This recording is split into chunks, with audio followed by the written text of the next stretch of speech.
los participantes. La partida es perfecta, va a Flyer con Mesa, lo arrima a la baranda, afilado por completo en la silla, coloca cuerpo y medio sobre Golden Classic. En el tercero, Aires King pasa. En el cuarto corre Aldar, en el quinto Largavita, en el sexto y último Traffic Express es movido tratando de acercarse. Giran ya la primera curva y Surf Flyer ahora se para en la silla Mesa, sacó 4 o 5 cuerpos sobre Golden Classic, el skin tercero.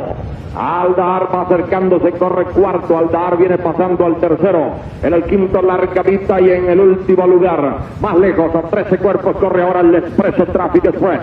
24 un quinto, galopa y marca el parcial que se le antoja a Surf Flyer cuando están en la recta de enfrente con Mesa. A 3 cuerpos Golden Class y Aldar corre en el tercero, en el cuarto Aires King, Largavita por la baranda tranquilo y Traffic Express sigue siendo movido, corre a 15 cuerpos del primer lugar, 48 3 quintos con Surf Flyer, el hijo del criollo Volantín sacando 6 cuerpos, ha sacado 7 cuerpos sobre Aldar que viene a perseguirlo con valiente. Golden Classic quedó tercero, en el cuarto avanza ahora Largavita que agarró intención con Castillo, después Aires King y Traffic Express sigue lejos cuando van así girando la última curva, 73 para 1200, el jinete Mesa voltea a buscar enemigos cuando andan por la curva de la Panamericana y es Aldar y es Largavita que viene corriendo mucho, ahora sí se agacha, entran a la recta decisiva, Surf Flyer se está parando, Largavita lo viene a buscar con el ángel por fuera, Largavita contra Surf Flyer en la punta, Largavita lo alcanzó, Largavita y Surf Flyer,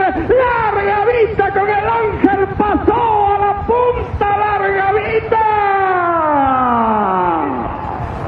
Segundo Surf Flyer, tercero Aldar, cuarto Traffic Express, quinto Golden Class y último Aires King.